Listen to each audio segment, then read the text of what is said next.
My career as an automotive improvement expert began when I modified my first car. Since then, as a car enthusiast and published author, my obsession with the automobile has led me to enhance tons of vehicles, both inside and out. That's why I'm thrilled to be a part of a brand new series designed to help keep your car looking great and your engine running like new. I'm Chris Duke, and welcome to eHow's Auto Center, brought to you by Mobile One. Hey Chris, I'm getting ready to put some new performance tires on my '07 Shelby Mustang.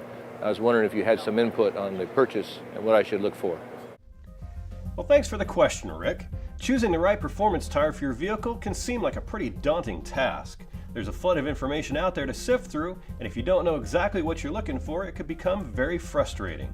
I've put together 5 tips to help you cut to the chase, but before we get to them, there's some factors that you're going to need to consider. Here's tip number 1. Know the difference between standard tires, performance tires, and touring tires. Standard tires have treads that can handle a wide range of road conditions from dry to wet to snowy. Because of this seasonal flexibility, standard tires have to compromise in terms of handling and performance. Stopping distances tend to be longer and cornering ability is not as good. Standard tires are ranked as 4 or all-season tires and can be used year-round. Touring tires are built to offer a quiet, comfortable ride. They have better directional stability, shorter stopping distances, and can be expected to last longer than all-season tires. Touring tires offer more grip under dry conditions and on wet pavement, but they are not adapted for snowy, winter driving conditions. Touring tires are therefore only 3-season tires. Performance tires tend to have far fewer water sipes than touring tires. While this is great on dry pavement, touring tires will always trump when it comes to wet road handling. Performance tires use a much softer rubber compound than touring tires. Although these compounds do stick better, they also wear out much faster. Performance tires almost always have a much higher speed rating than touring tires due to their tread design and internal reinforcement configuration. Here's tip number 2. Understand the differences between high-performance tires and ultra-high-performance tires and the benefits of each. The difference between high-performance (HP) and ultra-high-performance (UHP) tires is a matter of degrees and varies by manufacturer. The internal structure and basic construction remain the same.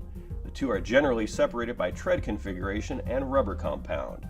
However, those two factors alone can change nearly every aspect of tire performance, wear, and longevity. As you might expect from the name and description, UHP tires will provide the maximum amount of traction under most conditions. UHP tires have greater amounts of both mechanical adhesion, the tire's ability to grab onto small imperfections in the road surface, and molecular adhesion, how sticky the tire becomes when hot. Here's tip number 3. The width of your performance tire is very important. Obviously, the more tire you have making contact with the road, the easier it is for the vehicle to put down power and handle. Once again, though, you have to be careful. Too wide a tire can cause mounting issues, braking and clearance issues, and actually impact cornering and other precision handling. Here's tip number 4. Speed ratings are based on the tire's ability to handle a certain speed for 24 hours. Now, this is listed on all performance tires, and knowing the correct rating for your vehicle is important. You don't want to get a set of tires that just look great, only to realize that they don't meet manufacturer's performance and speed rating. Here's a quick breakdown of the speed rating list.